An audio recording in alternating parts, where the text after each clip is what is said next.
Where do you live? With Colossus. Own or rent? Spoon. Why the mask? Ugly. Why the jokes? Insecure. Why Princess Bride? I'm a fan. Why Celine Dion? I'm a bigger fan. Why the holidays? Thought it'd be fun. Why PG-13? It's a family movie. Also money. Also Disney. Why do you think audiences will be stupid enough to swallow this? Not sure this level of curiosity is cute coming from a middle-aged man strapped to a bed against his will. Want to untie me? Not on your f***ing life. Right before Christmas, A Good Guy in Red is coming to theaters with his new sidekick, Fred.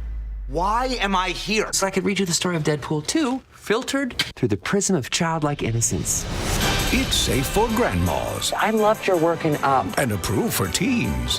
For the first time ever, Deadpool's PG-13. What the f***? The only F-bomb we're using around here is Fred Savage. Once Upon a Deadpool, rated PG-13, in theaters December 12th. Hey everybody, it's Charlie. We got a whole bunch of new Deadpool, Fred Savageness to break down. I love the way he's ripping into Deadpool. They're using this as a really good opportunity to call Deadpool on a lot of his bullcrap. They also directly call out the Fox Disney deal. Why are you doing this? Because I thought it'd be fun. Also because money. Also because Disney. So we'll do a new round of the giveaway for IMAX gift certificates. All you have to do to enter is be a subscriber and leave your favorite joke from the trailer on the video. There's a couple other funny clips that they've dropped from this that I'll work in later in the video. There were a couple jokes that they were actually paying off in this from the Deadpool 2 movie that they set up. There was this really weird line of comedy that they went down between the Deadpool and the Colossus characters, where every time he would go back into the realm of death to talk to Vanessa, she would make some funny Colossus joke. Fuck Elvis. Go for Colossus. He asks him where he lives. He says he lives with Colossus. That's a reference to that, like, oh, he's living with Colossus now. You could also say that after the events of this movie, he was trying to become part of the X-Men, and maybe because Colossus had accepted his philosophy, like sometimes you do have to do bad things in order to be a good person, that maybe they would allow him to live at the X-Mansion on a very limited basis. But because Vanessa's supposed to be alive now, I think that he would be living with her. But then they double down on the Colossus joke when he asks, do you own or rent? And he replies with spooning, like spooning Colossus. So they're really going for it. But then they go from being more joke answers to being a little more literal and on the nose. Why do you wear the mask? Because I'm ugly. Pretty straight up. That's why they did the Hugh Jackman mask joke at the end of the first Deadpool movie. Because, you won't love me, I'm so hideous. So I'm gonna make myself look like this beautiful Hugh Jackman person. Deadpool loves the Princess Bride movie. He says he's an even bigger fan of Celine Dion. Now that's Ryan Reynolds. Like they wanted to do a very Bond type opening song, so that's why they chose Celine Dion. But I'm sure in real life, Ryan Reynolds does like Celine Dion a little bit. But in the comics, Deadpool tends to be inspired by whichever pop musician or rock musician fits the tone of whatever story he's telling, like whatever's really popular. Like he's been inspired by Freddie Mercury before, by AC/DC. He sings and quotes from a lot of lyrics in all of his comic books, so he tends to reference a very wide range of popular musicians. But the funnier fourth wall break is when it's really Ryan Reynolds speaking to us, the audience, on a real subtle level. Like, why are you doing this? Because I thought it'd be fun. It's a family movie. Also money. Also Disney. Sort of backdoor confirming that even though, yes, the original idea for this was to do something that everybody could go see, like they wanted a family movie because a lot of them have young kids that can't go see the R-rated version of Deadpool, that because Disney is who they are, like Disney is Disney, they just make a certain type of content, that they wanted to test the waters to see what would happen if they did a PG-13 Deadpool movie, to prove to Disney, hey, we can do this character within the box of content that you allow people to make. Like, very rarely would you ever see the chance of an R-rated Marvel film, even though Kevin Feige says that they've thought about it. There's just not a really long list of R-rated movies that Disney is chomping at the bit to make. Deadpool would be the exception because it's been R-rated this whole time. But if they're ever going to put him in an Avengers movie, which it sounds like they plan on doing down the road, they're just going to have to bring him into more of the tone of what the Marvel movies are. Even though on a very basic level, you don't have to change anything about what the character does. Instead of making fun of all the X-Men like he does in the Deadpool movies, he'd just be making fun of the Avengers characters. There's a clip of Deadpool trying to stop him short before he drops an F-bomb. This is probably after he first wakes up in the bed. He probably knocks him out, captures him, ties him to the bed, then wakes him up. Then you get that F-bomb moment. They also just dropped another promo where Julian Dennison, Fire Fist, takes some shots at Infinity War, as you would expect them to do.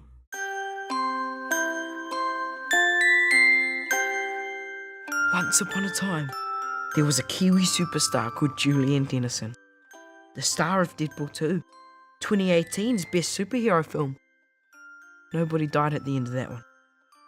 As much as everybody loved Deadpool 2 though, Ryan Reynolds' obsession with swear words and violence meant that kids under 16, including myself, weren't allowed to see it. Forced to wait and watch it on DVD like a loser. Or just miss out altogether. Not cool, man. Not cool. But Santa heard the cries of the children and delivered a present. Once Upon a Deadpool. An M-rated version of Deadpool 2 that the whole family could enjoy. It had more than 20 minutes of new footage, new jokes, and most importantly, me, the true spirit of Christmas. Nobody died at the end of that one. I would just expect the level of Deadpool MCU references to rise exponentially after this Fox deal goes through. Even though they have a little ways to go before they start making the next Deadpool movie, I hope that they use him for some promos next year because of all the Fox Disney stuff. Like, not necessarily a promo for his movie, but just use Ryan Reynolds to sort of shine a light on what's going on. Like, remember the scene during Deadpool 2 where he's walking around the X Mansion in Professor X's chair when he starts breaking everything, when he puts the Cerebro helmet on? Just cut a promo with Ryan Reynolds doing stuff like that with MCU characters inside the Avengers facility, just making a joke about how he's in the MCU now. If you didn't see it either, there's obviously a lot of Wolverine stuff going on in the background. Every time Ryan Reynolds talks about Deadpool, he also talks about Hugh Jackman and trying to get him to come back. The surprise new announcement that Hugh Jackman made last week that everybody was curious about ended up being a solo tour that he's going on. Unfortunately, as expected, it has nothing to do with Marvel or coming back to be the character or anything like that. Right now, it just seems like based on what he said, Hugh Jackman will only come back for very brief cameos of Wolverine stuff, and then maybe only on a limited basis, and definitely not in the very near-term future. So like if he does do a Deadpool 3 cameo, then we won't find out about it till late next year. The actual movie, Once Upon a Deadpool, is coming out next week. I think I'm allowed to post my review on Wednesday, so I'll try to figure out what the schedule for that's going to be.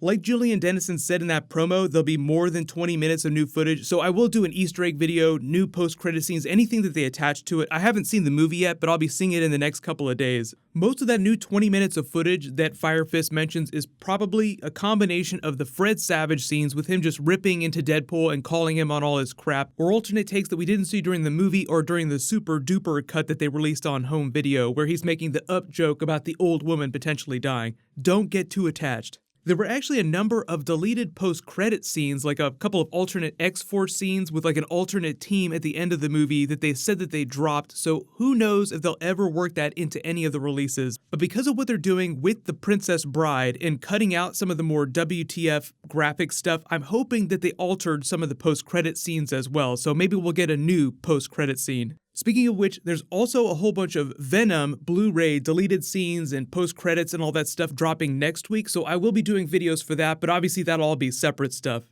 So I'll remind everybody about all the reviews posting next week, because I also think I'm allowed to post my non-spoilery Aquaman review next week too. Don't forget, we have an Avengers 4 trailer coming up and a Spider-Man Far From Home trailer. Just the beginning though, there's other Marvel stuff happening. So while you wait for everything, click here for that new Spider-Man Far From Home teaser, and click here for that brand new Captain Marvel trailer. Thank you so much for watching. Everybody stay awesome. I'll see you guys tonight.